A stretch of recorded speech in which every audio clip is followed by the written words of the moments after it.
मेरे वंदामी ख्याल से सॉरी, हाँ रिकॉर्ड नहीं हो रहा था इसके लिए। हाँ कर दिया स्टार्ट। सन्नी हिमप्रज्ञ जी आपके साथ में लगभग पिछले 2 या 3 सालों से निरंतर तत्व ज्ञान की क्लासेस ले रही हैं और काफी कुछ आपको तत्व ज्ञान स्पष्ट भी हो गया है। 25 बोल उन्होंने पूरे करवा दिए हैं और अभी जो है 100 बोल चल रहे हैं आपके, तो उसमें भी लगभग आपने 3 पार्ट उसके पूरे कर लिए हैं, चौथा पार्ट चल रहा है। और उसमें कुछ ऐसे डिफिकल्ट थोड़े टॉपिक हैं जो फिलोसॉफिकल टॉपिक्स जिनको कहते हैं अपन, उस तरह के थोड़े टॉपिक्स हैं, इसलिए मैंने कहा कि मैं डिस्कस कर लेती हूँ ताकि सभी को अच्छी तरह से क्लैरिटी हो चीज़ों की। तो उन्होंने कहा कि आप आज की क्लास आप ही ले लो, तो मैं ले रही हूँ। द्रव्य गुण पर्याय के संदर्भ में आपने द्रव्यों के बाद स्वरूप को समझ लिया कि 6 तरह के तत्व हैं, द्रव्य हैं, जिनसे ये सारा विश्व बना हुआ है। विज्ञान की अपनी भाषा है, वो 108 करीबन तत्व बताते हैं सृष्टि के, सारे मूलभूत तत्व। दर्शन अपनी तरफ से शोध करता है और दर्शन की अपनी शोध है, उनके अनुसार जैन दर्शन की अपनी शोध है, उसके अनुसार विश्व के मूलभूत तत्व जिन्हें द्रव्य कहा जाता है वो 6 ही है। तो 6 के स्वरूप को आपने द्रव्य, क्षेत्र, काल, भाव और गुण की दृष्टि से समझ लिया है। परंतु हमें एक कंसेप्ट ये भी समझना है कि द्रव्य उसे कहा जाता है जिसमें कोई ना कोई गुण होता है, यानी स्पेशल उसकी कोई क्वालिटी होती है, और साथ साथ में पर्याय यानी उसकी अवस्थाएं, उसमें परिवर्तन कुछ होता रहता है, तो उसके नए नए मोड्स बनते रहते हैं, नई नई पर्याय बनती रहती है, नई नई स्टेट्स में वो जाता रहता है या नए नए फॉर्म वो लेता रहता है, तो उसको पर्याय कहते हैं। ठीक है ना, तो उसको फॉर्म कह दो, मोड कह दो, स्टेट्स कह दो, चेंजिंग स्टेट्स कह दो या चेंजेस कह दो। ठीक है ना, तो हर पदार्थ में, हर गुण में निरंतर परिवर्तन होता रहता है, उस परिवर्तन को ही पर्याय कहा जाता है। जिस रूप में परिवर्तन हो रहा है, परिवर्तन के बाद उसका जो स्वरूप बनता है वो सारा उसकी पर्याय कहलाती है। तो ये बात स्पष्ट हो गई सबको? I'm going to my game. 1 second, wait, I said. जी सनी जी, जी क्लियर हो गई। Huh? Can you get my chair out for me? अरे म्यूट कर रही है please Himpragya ji. Yes, there is chair. ना सबको म्यूट करिए participant. Okay. I'll get it, go. I opened the trunk already. मेरे को को होस्ट बना आप पार्टिसिपेंट्स को म्यूट करिए। मैं को होस्ट होते म्यूट क्यों नहीं हो रहा है सबका? हाँ ऐसे आप भी म्यूट हो गए।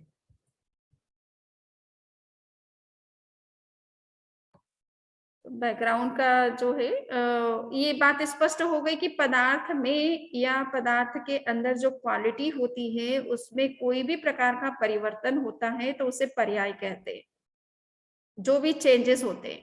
ठीक है ना, सो चेंज दोनों चीजों में होते हैं, पदार्थ के गुण में भी चेंज होते हैं और पदार्थ स्वयं में भी चेंज होता है।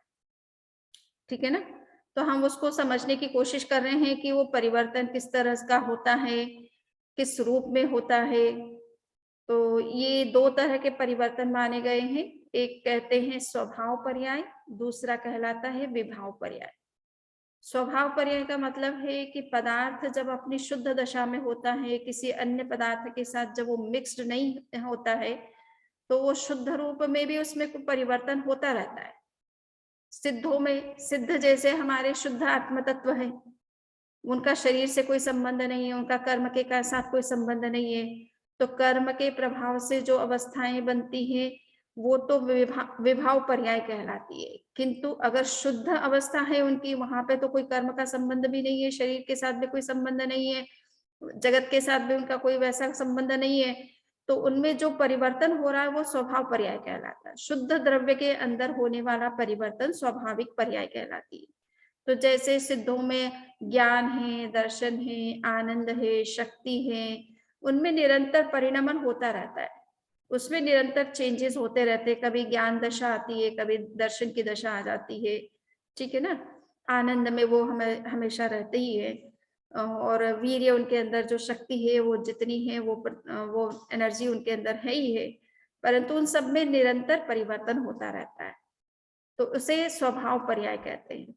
तो धर्मास्तिकाय में भी निरंतर परिवर्तन हो रहा है, अधर्मास्तिकाय में भी निरंतर परिवर्तन हो रहा है, आकाश में भी निरंतर परिवर्तन हो रहा है, शुद्ध आत्मा में भी निरंतर परिवर्तन हो रहा है, और पुद्गल में भी, यानी परमाणु के अंदर भी परिवर्तन हो रहा है। परिवर्तन, परमाणु को कोई जल्दी से छू नहीं सकता है, टच नहीं कर सकता है, या उसमें अपनी ओर से जल्दी से कोई एफर्ट करके कोई परिवर्तन नहीं कर सकता, किंतु स्वाभाविक रूप से उसमें परिवर्तन चल रहा है। तो जहां परमाणु है और जिसमें किसी बाह्य एक्सटर्नल कोई एफर्ट से कोई परिवर्तन नहीं हो रहा है, नेचुरल रूप से कोई भी परिवर्तन हो रहा है, तो उसे स्वभाव पर्याय कहते हैं। ये बात स्पष्ट हो गई सबको? ठीक है ना? यानी पदार्थ शुद्ध अवस्था में भी निरंतर बदलता रहता है, तो वो स्वभाव पर्याय कहलाती है। क्लियर? और वो पर्याय हमेशा प्राय करके उसे अर्थ पर्याय कहते हैं। अर्थ पर्याय, शुद्ध दशा में जो परिवर्तन हो रहा है उसे अर्थ पर्याय कहते हैं। अशुद्ध दशा में भी अर्थ पर्याय होती है, परंतु शुद्ध दशा की पर्याय तो निश्चित रूप से अर्थ पर्याय होती है। उनमें वो व्यंजन पर्याय आपको नहीं दिखाई देती है जल्दी से। पुद्गल को छोड़ दे तो थोड़ा आपको दिखाई देगा, बाकी उसमें मूल पदार्थ में जो स्वभाव पर्याय जो हो रही है, शुद्ध द्रव्य में जो परिवर्तन हो रहा है, वो निश्चित रूप से अर्थ पर्याय होती है। और अर्थ पर्याय की विशेषता ये होती है कि वो एक क्षण के लिए होती है। प्रतिक्षण जो पदार्थ में परिवर्तन होता है उसको अर्थ पर्याय कहते हैं। ठीक है?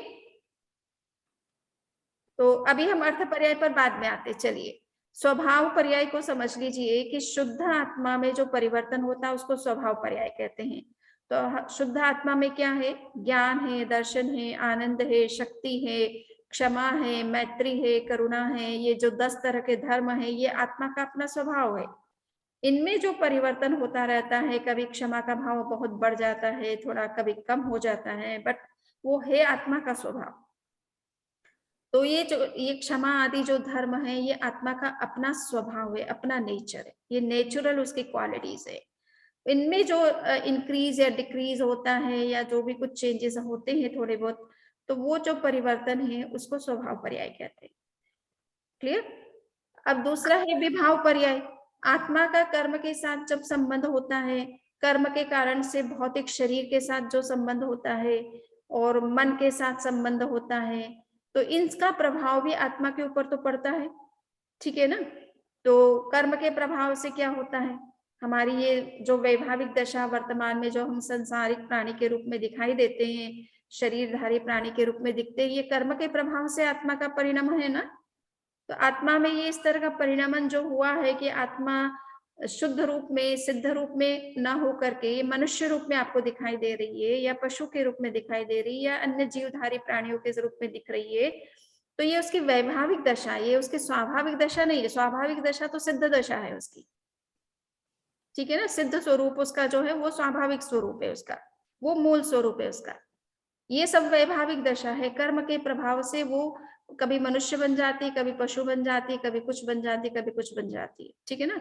तो एक कर्म के प्रभाव से जीव का ये जो स्वरूप बना है, और उसके कारण से आपकी सोच भी वैसी ही हो गई है। एज ए मनुष्य आप मनुष्य की तरह सोचते हैं, देव बन जाते तो देवता अपने देव लोक के हिसाब से सोचते समझते हैं कोई भी बात को।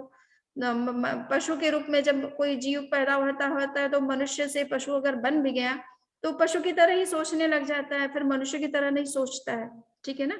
सो वो दशा, जैसी जैसी दशा होती है, जीव उस तरह से बिहेव करना लगता है, उसी तरह से थिंक करने लगता है, उसी तरह से परसीव करने लगता है।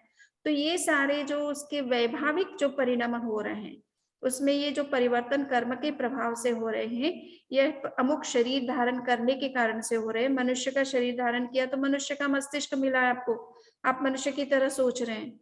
देव योनि में जाएंगे तो देवता की तरह आपका मस्तिष्क होगा, तो आप देव की तरह सोचने लगेंगे। तो आपकी जो ये दशाएं बन रही हैं कर्म के प्रभाव से या शरीर के प्रभाव से, ये सारी वैभाविक दशाएं हैं, ये स्थायी नहीं है। ये जब तक उस दशा में आप हैं तब तक ही वो उस तरह का आप में परिवर्तन दिखाई देता है, या उस तरह की सोच दिखाई देती है, उस तरह का व्यवहार दिखाई देता है। वो दशा जैसे ही छूटती है तो आपका वो स्वरूप चेंज हो जाता है, आपका व्यवहार चेंज हो जाता है, आपकी थिंकिंग चेंज हो जाती है। क्लियर? सो ये वैभाविक दशा है जो अन्य द्रव्य के प्रभाव से आप अपने अंदर बनती है। इसी तरह से पुद्गल में भी है। तो पुद्गल की दो चीजें हैं, आपस में अगर मिला दी जाती है, दो अलग अलग तरह के एलिमेंट्स आपस में मिलाए जाते हैं तो तीसरे तरह का एक प्रोडक्ट तैयार हो जाता है। आप भोजन बनाते हैं, सब्जी है, सब्जी के साथ आप दूसरे इंग्रेडिएंट्स ऐड करते हैं तो सब्जी एक नए तरीके की बन जाती है, उसका टेस्ट बदल जाता है, जो ओरिजिनल था उससे थोड़ा डिफरेंट हो जाता है। तो ये सारी वैभाविक दशाएं हैं जो दूसरे द्रव्य के योग से उत्पन्न होती है, ठीक है ना, संयोग होने से होती है, मिक्स होने से होती है। तो जो अन्य द्रव्य के साथ योग होने से जो पदार्थ की स्थितियां बनती है वो सारी, या उसमें जो कोई चेंजेस आते हैं उसकी क्वालिटी में, उसके टेस्ट में, उसके कलर में, जो भी चेंजेस होते हैं वो सारे वैभाविक परिणमन कहलाते हैं, वैभाविक पर्याय कहलाती है या विभाव पर्याय कहलाती है, ठीक है ना। वो ओरिजिनल नहीं है उसका, वो किसी के तत्व के साथ मिलने से बनती है वो, ठीक है। तो ये विभाव है। अब दूसरी तरह से पर्याय को समझाया जाता है कि अर्थ पर्याय और व्यंजन पर्याय। अर्थ पर्याय का मतलब होता है कि वो पर्याय जो प्रतिक्षण पदार्थ में उत्पन्न होती रहती, प्रतिक्षण अर्थात हर क्षण में पदार्थ बदल रहा है, प्रतिक्षण पदार्थ बदल रहा है, एक भी क्षण ऐसा नहीं है जिसमें पदार्थ बदल नहीं रहा। पहले क्षण में आप जैसे थे वैसे दूसरे क्षण में नहीं होते, आप चेंज हो गए, तीसरे क्षण में आप चेंज हो गए, चौथे क्षण में फिर आप कुछ चेंज हो गए, बिल्कुल सेम नहीं रहते आप, ठीक है ना।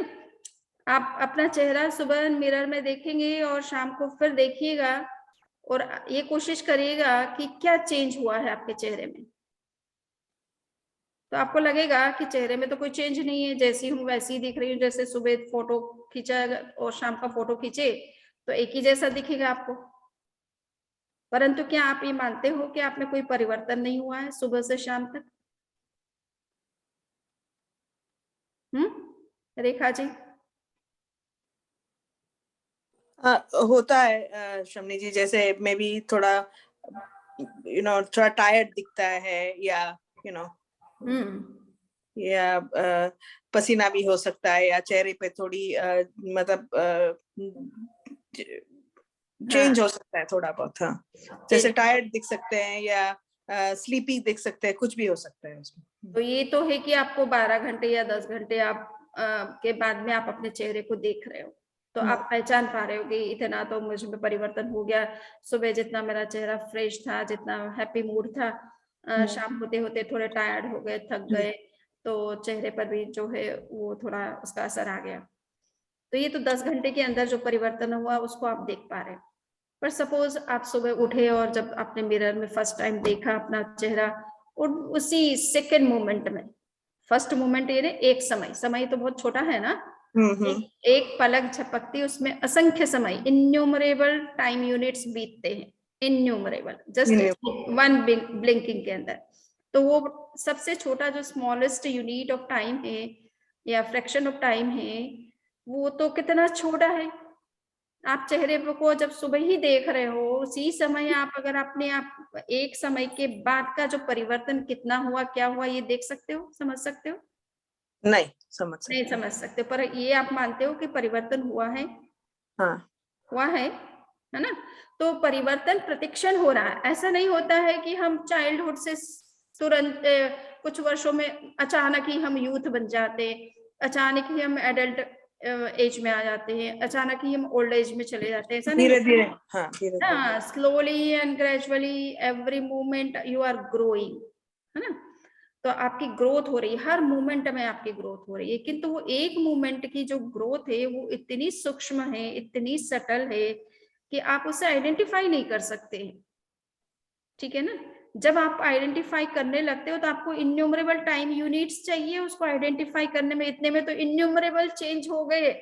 अब उस वन मोमेंट की पर्याय को देखना किसके लिए संभव है बताइए, है ना। आपको देखने में, समझने में, आइडेंटिफाई करने में इन्यूमरेबल टाइम यूनिट्स चाहिए, उससे पहले आप देख ही नहीं सकते उस चीज को, समझ ही नहीं सकते हो, और तब तक तो वो बहुत बीत चुकी है, उसके बाद तो बहुत सारी इन्यूमरेबल अदर मोड्स आ चुके हैं उस चीज में, ठीक है ना।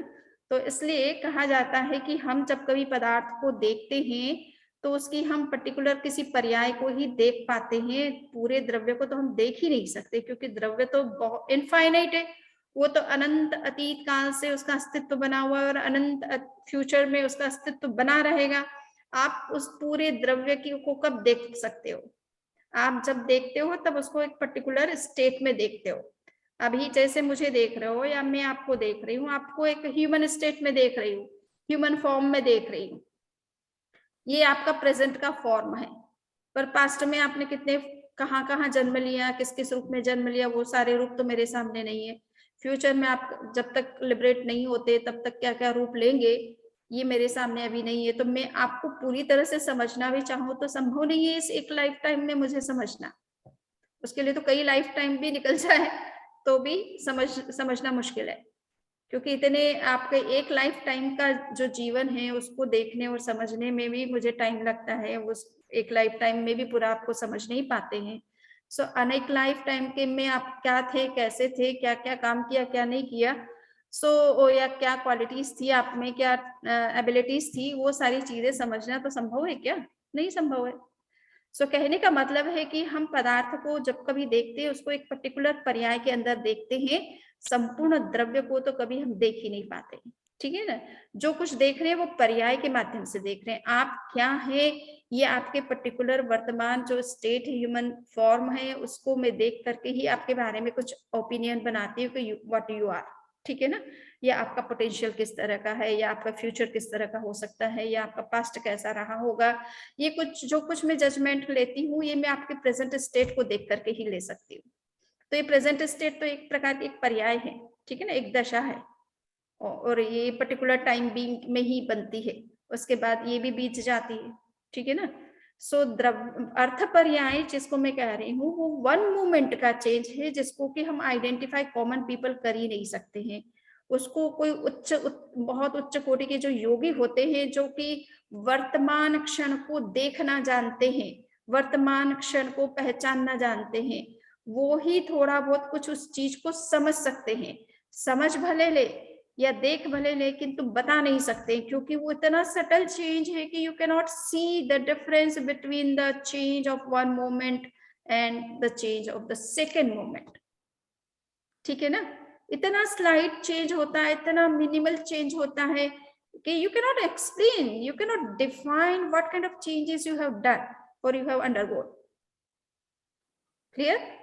सो वो बहुत ही सटल चेंज होता है और वो योगियों को ही ज्ञात होता है। केवल ज्ञानी जैसे पुरुष ही उस अर्थ पर्याय को देख सकते हैं, किंतु वो होता जरूर है। हर पदार्थ में प्रतिक्षण परिवर्तन होता है, तभी हम स्लोली ग्रेजुअली ग्रो करते रहते हैं, एक एज से दूसरे एज में, एक अवस्था से दूसरी अवस्था में जाते रहते। तो हर पदार्थ की यही दशा है कि वो निरंतर बदलता जा रहा है, निरंतर बदल रहा है, निरंतर प्रतिक्षण उसमें परिवर्तन हो रहा है।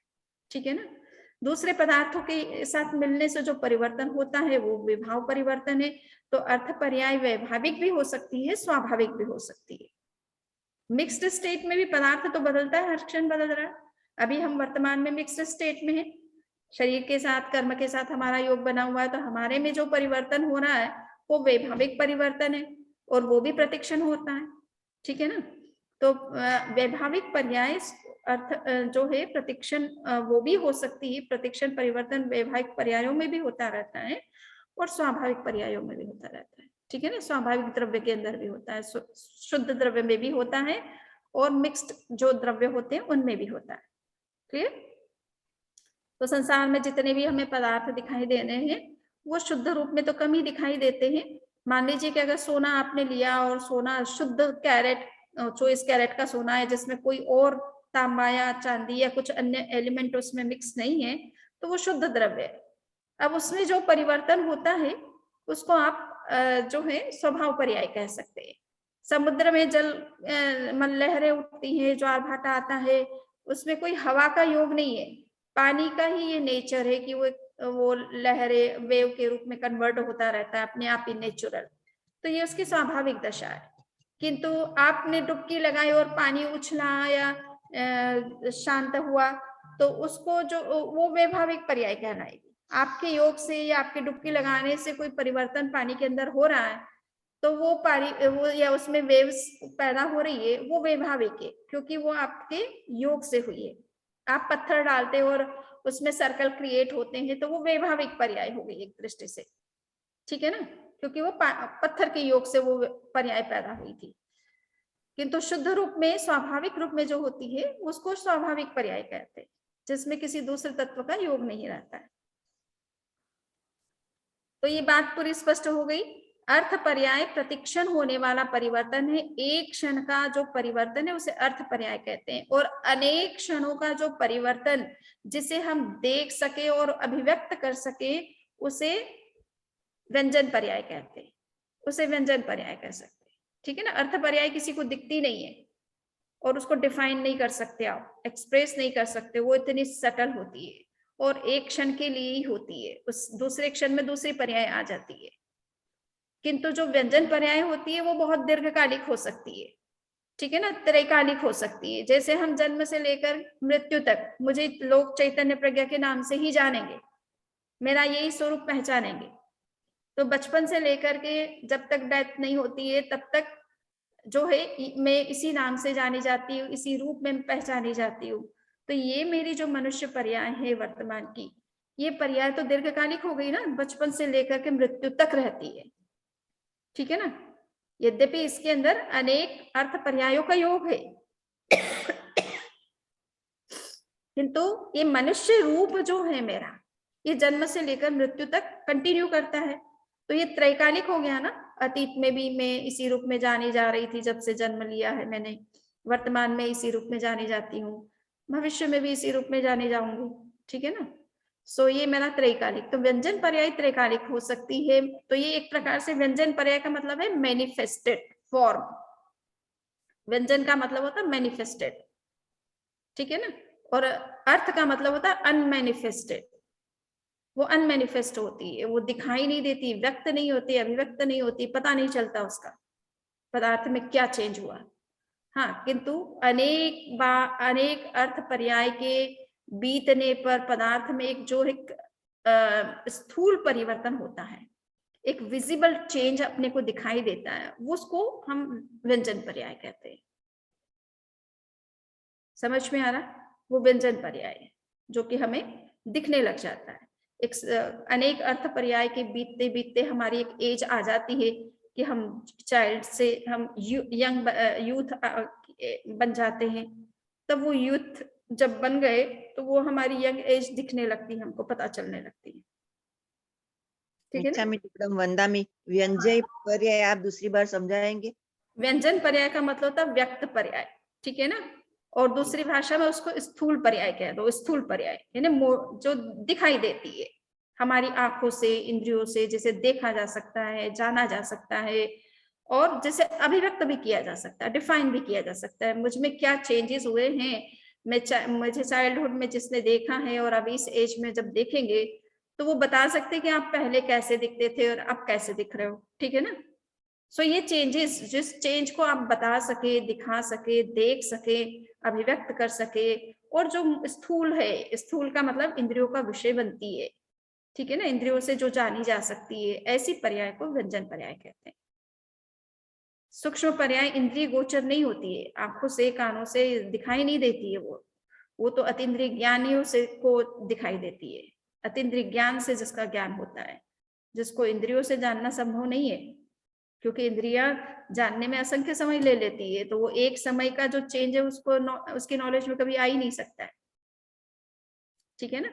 तो पदार्थ बदल तो प्रतिक्षण रहा है, परंतु जानने में नहीं आता। वो एक सर्टेन टाइम के बाद, ईयर्स के बाद, जब वो चेंज ग्रॉस रूप में आपके सामने आता है, तब आप अनेक अर्थ पर्याय यानी अनेक मूवमेंट्स के का जो चेंज है, जब सर्टेन टाइम के बाद में ग्रॉस रूप में, मैनिफेस्टेड फॉर्म में आपको जब दिखने लगता है, तब आपको पता चलता है कि yes, now I am grown up, ठीक है ना।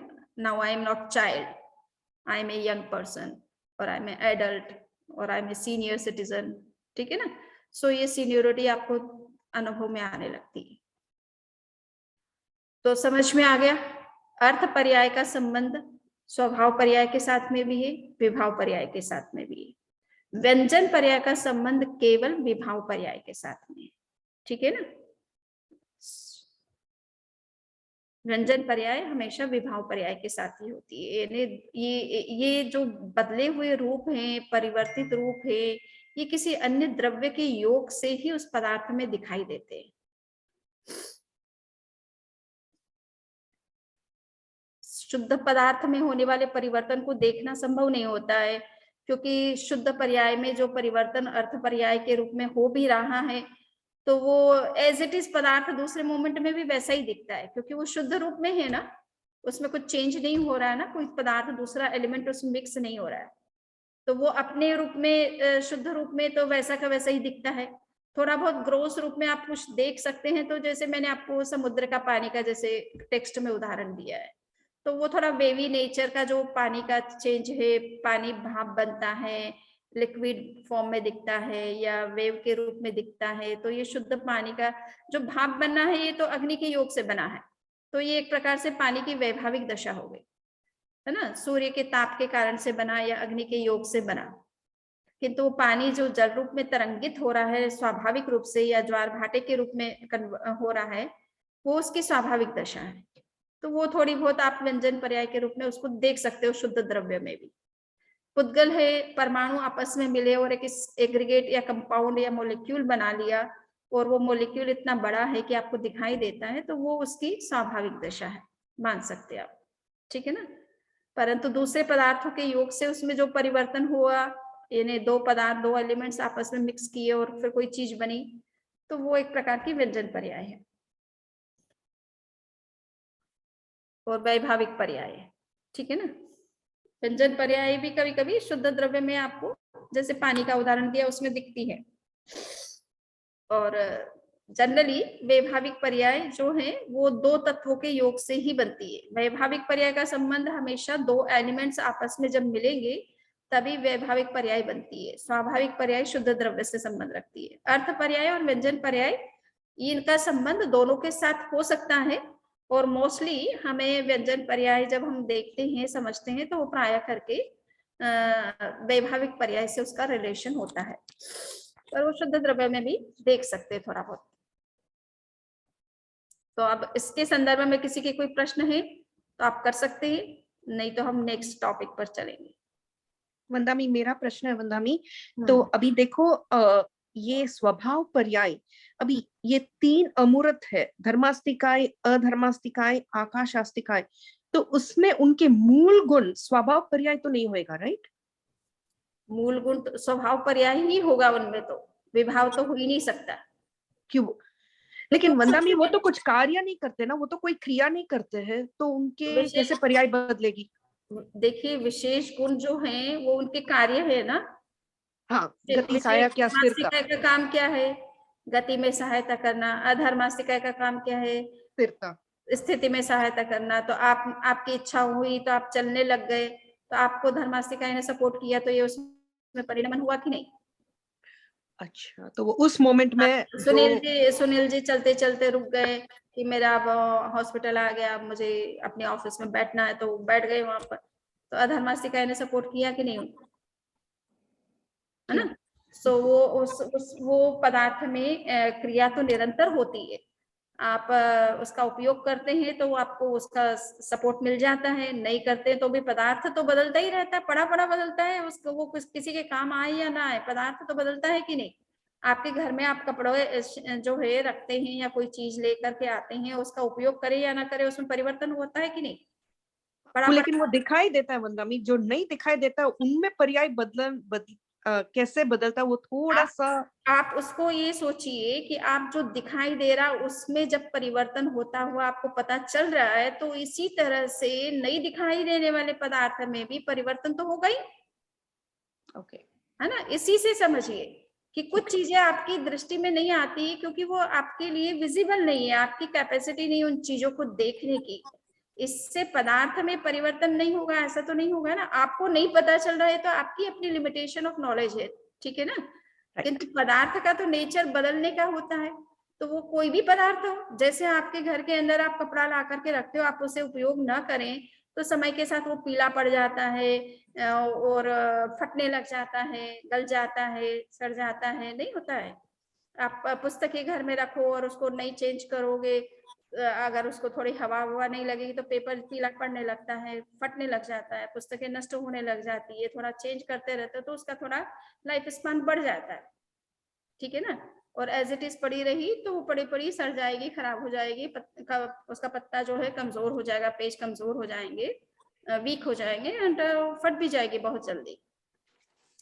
तो हर पदार्थ, आपका मकान है, आपने जब बनाया था तब जितना उसमें शाइनिंग थी, स्ट्रेंथ थी, वो अभी है क्या उतनी?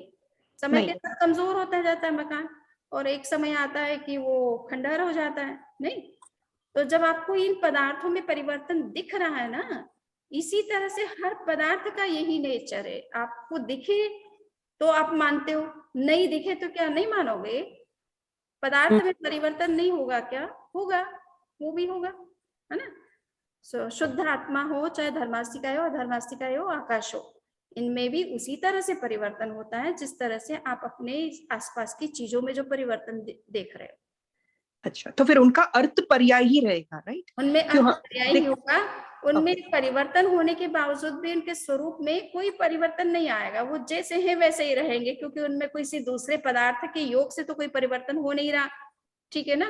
स्वयं में हो रहा है, तो स्वयं का पदार्थ तो उसकी जो अपनी स्वाभाविक क्वालिटीज है, उसका जो नेचर है, वो नेचर तो उसका अपना नेचर है, और नेचर किसी पदार्थ का बदलता नहीं है कभी भी, वो कभी चेंज नहीं होता है, ठीक है ना। और किसी तो अन्य पदार्थ में भी नहीं जाएगा ना? हाँ, दूसरे मोमेंट में भी आप उसी तरह का उसको पाओगे, परंतु इसका मतलब ये नहीं कि वो चेंज नहीं हुआ। उसको कहते हैं सदृश परिणमन, सिमिलर चेंज, ठीक है ना।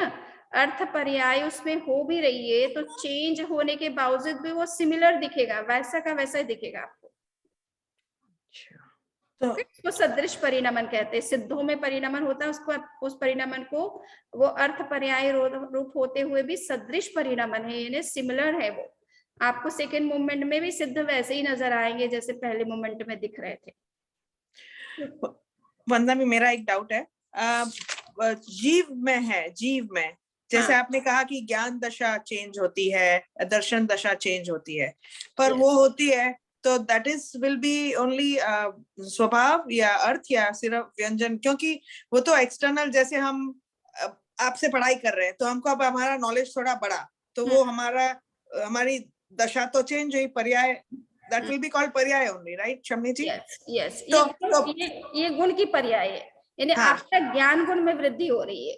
हाँ, तो वो जब अब आपके कारण हमारी हो रही है या एक्सटर्नल फैक्टर से, तो हम उसको वैभाविक पर्याय कहेंगे कि स्वाभाविक कहेंगे? हाँ, स्वाभाविक ही कहेंगे।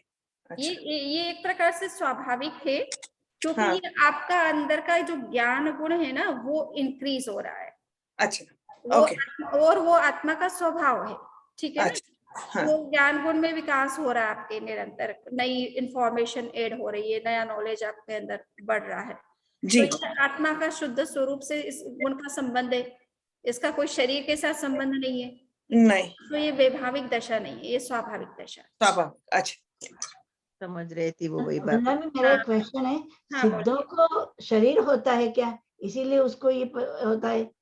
सिद्धों में शरीर होना क्यों जरूरी है? हाँ, मैं वही तो पूछ रही हूँ, तो उनमें परिणाम करना क्या जरूरी है? सिद्ध ही क्यों मानेंगे आप? तो फिर आपकी कैटेगरी में मानोगे तो वो नहीं, तो फिर उस पदार्थ में परिणाम की जरूरत क्या है? देखिए, पदार्थ, ये एक समझ लीजिए दर्शन का ये फिक्स सिद्धांत है कि अगर पदार्थ बदलता नहीं है तो वो नष्ट हो जाता है। अच्छा, ओके, है ना। हर पदार्थ को रिन्यू होना होता है, हर मोमेंट में रिन्यू होता रहता है वो, ठीक है, रिफॉर्म होता रहता है, रिफॉर्मेशन की प्रोसेस कंटिन्यूअस होती है। अगर एक मोमेंट के लिए भी पदार्थ चेंज होना अगर स्टॉप हो जाए, बंद हो जाए, तो उसका अस्तित्व खतरे में पड़ जाता है। पदार्थ, देखिए इसके थोड़ा सा इसको ऐसा समझ लीजिए, जैसे मकान है आपका, अगर मकान को आप रिपेयर नहीं करते हो टाइम से, उसका मेंटेनेंस नहीं करते हो, तो खत्म होगा कि नहीं जी, है ना। सो उसमें रिफॉर्मेशन होती रहनी चाहिए, उसमें रिपेयरिंग होती रहनी चाहिए, तो वो स्टेबल रहेगा, अदरवाइज वो एक जर्जरित होकर के नष्ट हो जाएगा। तो इसी तरह से पदार्थ का स्वभाव होता है कि पदार्थ का अस्तित्व तभी तक बना रह सकता है जब तक वो परिवर्तित होता रहे। और कुछ तो परिवर्तन भले ना हो उसके अंदर, उसकी जो एसेंशियल क्वालिटीज है वो कभी बदलेगी नहीं, वो एज इट इज रहेगी, परंतु उसको बदलना समय के साथ जरूरी है। यानी समय हर मूवमेंट के साथ में टाइम को एडजस्ट होना होता है, अपने आप को, अपने अस्तित्व को उसको रिन्यू करना होता है। तो इसलिए ये इससे एक व्यावहारिक सिद्धांत निकल करके आता है कि समय के साथ हर पदार्थ को बदलना होता है, तो हर व्यक्ति को भी बदलना चाहिए। समय बदल गया है तो अब पुरानी जो सासुएं हैं वो बहुओं से जिस तरह से बिहेव करती थी या एक्सपेक्टेशन करती थी, आज वो सासुएं, आज वही सासुएं आज की बहुओं से नहीं कर सकती है। ठीक है ना, वो अपने समय में जिस तरह से अपनी सास के कंट्रोल में रही, आज की बहुएं रहने वाली नहीं है। तो उनको समझना होता है कि इस तरह से अगर हम चाहेंगे तो आज की बहुएं रहने वाली नहीं है, और वो फिर अपने पास ही नहीं रहेगी अगर ज्यादा हम कंट्रोल करेंगे तो। सपोज ऐसी समय के साथ अगर आप नहीं बदलते हैं, आपकी वही पुरानी सोच रहती है, समय बदल गया है, दिमाग चिंतन बदल गया है, लाइफ स्टाइल बदल गई है, बहुत सारी चीजें बदल गई है, उसके साथ अगर आप नहीं बदले, आप पुराने ही सोच के रह गए, तो आपको नए परिवेश में नए व्यक्तियों के साथ एडजस्ट होने में बहुत मुश्किल हो जाएगी। तो ठीक इसी तरह से आप ये समझिए कि हर पदार्थ को समय के साथ चेंज होना होता है, अपने एसेंशियल नेचर को वो चेंज किए बिना वो चेंज होता रहता है। ठीक है ना? सिद्धार्थ माँ को उनके सर्वाइवल के लिए उनको हमेशा बदलना पड़ता है, बदलना पड़ता है, तभी वो सरवाइव कर सकता है, तभी वो अपने एग्जिस्टेंस को कंटिन्यू कर सकता है। अदरवाइज तो इसीलिए शाश्वत शब्द आता है। देखिए शाश्वत, शाश्वत का मतलब क्या होता है? हर समय वो बदलता चला जा रहा है और कंटिन्यू कर रहा है, निरंतरता दिखा रहे हैं, डायनेमिज्म है ये एक प्रकार से। शाश्वत शब्द का जब प्रयोग किया जाता है, इसका मतलब है कि पदार्थ में जो परिवर्तन हो रहा है वो प्रतिक्षण होता जा रहा है और उसके साथ वो कंटिन्यू भी करता जा रहा है, परिवर्तित होते हुए अपने आप को कंटिन्यू कर रहा है, उसी को शाश्वत कहते हैं। शाश्वत, निरंतर। ठीक है ना? बिना एक भी मूवमेंट का गैप किए बिना पदार्थ निरंतर बदलता रहता है और अपने अस्तित्व को कायम रखता है।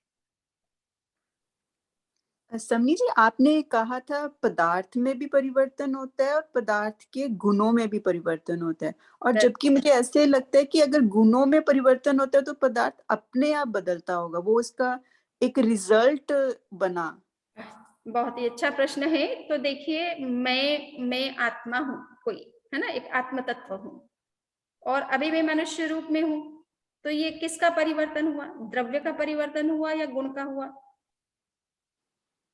ये द्रव्य का परिवर्तन है। आत्म द्रव्य ने द्रव्य का मनुष्य रूप लिया, ये द्रव्य का परिवर्तन है। और मेरे ज्ञान में जो वृद्धि हो रही है, ये मेरे गुण में परिवर्तन है। अब मैं मनुष्य तो हुई, अभी वर्तमान में आपका ज्ञान बढ़ रहा है या मेरा आपको देने से बढ़ रहा है, तो ये जो ज्ञान का हमारे अंदर में डेवलपमेंट हो रहा है किसी भी रूप में, मेरे शेयर करने से और आपके सुनने से जो भी चेंजेस हमारे ज्ञान के अंदर हो रहे, तो हमारी द्रव्य में तो परिवर्तन नहीं हो रहा ना, मैं तो वही हूँ ना, चैतन्य प्रज्ञा हूँ, और आप जो सुनीता है, वनीता है, जो भी है सो है, तो आप द्रव्य के रूप में तो नहीं बदल रहे हो ना, आपके ज्ञान में वृद्धि हो रही है, ज्ञान में जो है एडिशन हो रहा है, नई इंफॉर्मेशन ऐड हो रही है। क्लियर? तो ये गुण में परिवर्तन है। आपकी बॉडी के कलर बदल जाते हैं। बचपन में आप जब जन्म लिए थे तब कलर बहुत ज्यादा फेयर होगा, बहुत ही अच्छा होगा, बट एक सर्टेन एज के बाद थोड़ा कलर में चेंज हो जाता है, थोड़ी हाइट में चेंज हो जाता है। तो द्रव्य तो वही रहा, उसकी क्वालिटीज में चेंज हुआ। तो जो कुछ चेंज हुआ प्रेजेंट स्टेट में, हम जो चेंज हो रहा है वो द्रव्य में नहीं, हमारी क्वालिटीज में चेंज हो रहा है। ठीक है ना? तो द्रव्य में भी परिवर्तन होता है, उसकी क्वालिटीज में परिवर्तन होता है। मान लीजिए कि आपने टेबल बनाया, टेबल को तोड़ करके आपने उसका चेयर बना दिया, तो ये द्रव्य का परिवर्तन हो गया। द्रव्य के साथ में कलर भी, प्रॉपर्टी भी चेंज हो गई थोड़ी बहुत, कि वो आप टेबल को बैठने में काम लेते थे और पुस्तक रखने में काम लेते थे, उसकी जगह आप बैठने में उसको काम में लेने लग गए। तो थोड़ी पर्याय चेंज होती है, द्रव्य की चेंज होती है, तो गुणों में भी थोड़ा फर्क आ जाता है। गुणों में चेंज होता है तो थोड़ा बहुत कभी कभी द्रव्य में भी परिवर्तन होता है, और उसको भी आप द्रव्य का परिवर्तन मान सकते हो, क्योंकि गुण और द्रव्य और पर्याय कोई अलग अलग चीज नहीं है एक्चुअल में। ठीक है ना? ये एक ही पदार्थ को समझने के तरीके हैं, एक ही पदार्थ को समझने का तरीका है। ये कोई इनका अस्तित्व अलग अलग नहीं है। आत्मा के बिना कोई चेतना का अस्तित्व नहीं है, सेपरेट कोई इंडिपेंडेंट इसका एग्जिस्टेंस है ही नहीं। ठीक है ना? उसका इसी प्राइवेट तरह चीज हो गया वो हाँ, तो। इसी तरह से मनुष्य पर्याय बिना आत्मा के कोई मनुष्य बनता ही नहीं है, ठीक है ना। तो कहीं ना कोई जीव होगा जो कि मनुष्य के रूप में सामने आता है, ठीक है। तो द्रव्य के साथ में ही पर्याय का संबंध है, द्रव्य के साथ ही गुण का संबंध है, और इनका अस्तित्व अलग नहीं है, इनकी क्वालिटीज अलग है, इनका नेचर थोड़ा थोड़ा डिफरेंट है। जस्ट समझाने के लिए, उस द्रव्य को समझाने के लिए कि द्रव्य की विशेषता क्या होती है, द्रव्य होता क्या चीज है, किस तरह से उसे हम आइडेंटिफाई करें, किस तरह से उसे जाने समझे। तो समनी जी, हम ये कह सकते हैं कि सिद्धों में गुणों में परिवर्तन हुआ, पर द्रव्य तो उनका कोई है नहीं, उनका शरीर तो है नहीं, उसमें तो फिर कोई परिवर्तन नहीं हुआ। पदार्थ इटसेल्फ, तत्व में तो फिर तो शरीर को आप द्रव्य समझते हो और आत्मा को द्रव्य नहीं मानते हो। आत्मा भी द्रव्य, जब जीवास्तिका और पुद्गलास्तिका दोनों को हमने द्रव्य में लिया है, तो दोनों ही तो इसलिए द्रव्य तो हुए। जीव द्रव्य तो है ना, सिद्ध जीव द्रव्य तो है, शरीर नहीं है तो अच्छा, पुद्गल द्रव्य नहीं है। वो पुद्गल द्रव्य के साथ ओके उनका संबंध नहीं है, ठीक है ना। ओके, समझ गई। ना शरीर, इसलिए शरीर रहित होते हैं, नहीं तो सिद्ध होने का उद्देश्य क्या है, यही तो है ना कि शरीर से ही तो मुक्त होना है हमको। शरीर ओके, के तो साथ वो जुड़े द्रव्य तो रहेंगे है। तो सारे झंझट शरीर के कारण से ही तो है, सारे ये जितने भी प्रपंच हैं दुनिया के, वो शरीर के पीछे है। हमने ये शरीर जिससे लिया, उनके वो हमारा माता पिता, हमारे भाई बहन बंधु बन गए, तो अब उनके प्रति हमारी रिस्पॉन्सिबिलिटी है। हम यहाँ सुनील जी से शादी हो गई तो सुनीता जी की इस फैमिली के प्रति रिलेशन हो गया, तो बॉडी के कारण से ही सारे रिलेशन है सारे। शुद्ध आत्मा के तो कोई रिलेशन होते नहीं, वो अपने स्वतंत्र इंडिपेंडेंट होती। तो वंदा भी तो फिर सिद्धों की टाइम देंगे हाइट क्यों बताते हैं? Time is over. सिद्धों की हाइट होती है 2/3 ऑफ, पहले वो क्यों बताते हैं? अरे तो आपको यही तो मैं कह रही